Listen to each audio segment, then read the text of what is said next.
you've come closer than any president in recent history in brokering a Mideast peace plan. President Obama is in a situation right now where he's getting a lot of conflicting advice.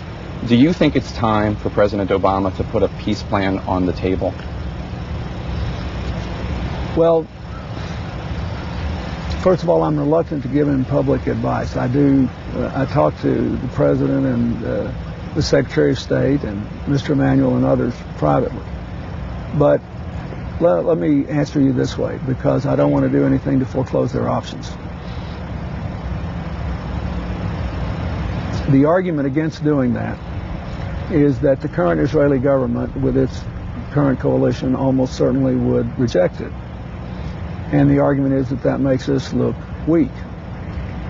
I think they may decide it's more important to have clarity and to do something that will be an action-forcing event to put them back to the table.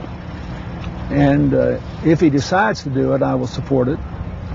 And I think if he decides to do it, he should acknowledge that they may come up with a deal that's slightly different than the one he proposes, but we need to do something to deprive both sides of any excuse not to engage in serious negotiations.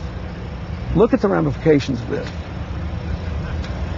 Half of the energy coming out of all this organization and money raising for terror comes out of the allegations around the unresolved Palestinian issue. If there were a Palestinian state working in partnership with the policies Mr. Fayyad's following on the West Bank, it would be a whole different world. All the Arabs would identify with Israel. They'd have a political and economic partnership.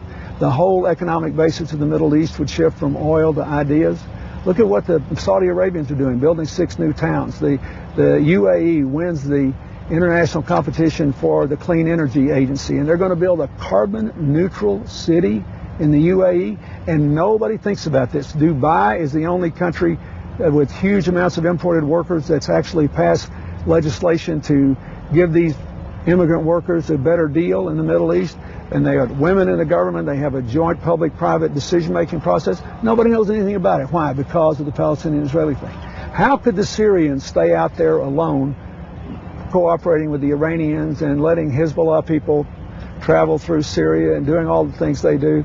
If there were a peace for the Palestinians, they would have to come along with the rest of the Arab states. There would be a peace between Israel and Syria. This is a huge deal. So the fact that the president's putting new energy into this, taking personal responsibility for it, and trying to get them back to the table, that's the most important thing. If this is the tactic he decides to adopt, I will certainly support it.